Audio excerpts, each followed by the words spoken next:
This is Stephen's sculpture, Deaccelerator. And Stephen is an interesting man. He's one of what we call the brutalists. And brutalist artists are people like Richard Serra, Louise Nevelson, where they take raw materials, they take things that are not normally thought of as sculptures, as art, and make a sculpture out of it. In this case, we have this wonderful gold orb here.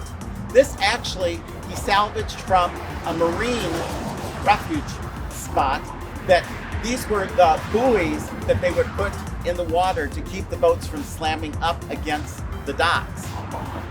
And then these three large metal pieces here were actually found on a Texaco sign, the sign that in the highways that went up 20, 30 feet in the air with the Texaco so you know where to get gas. He purchased these also.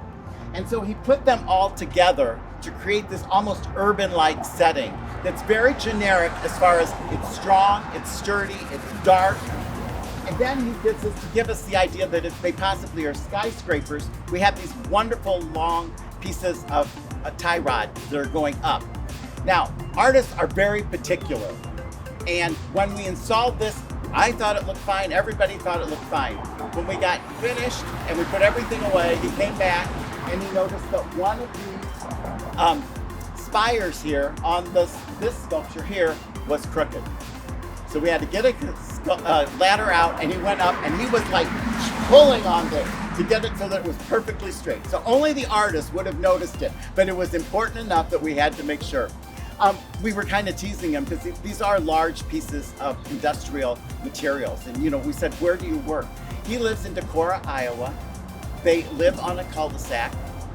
And at the end of the street, there are two Victorian houses. They live in one and his studio is the other. So only in a nice small town like in Iowa can you afford to do that, because a lot of artists spend a lot of money renting industrial type of studios elsewhere.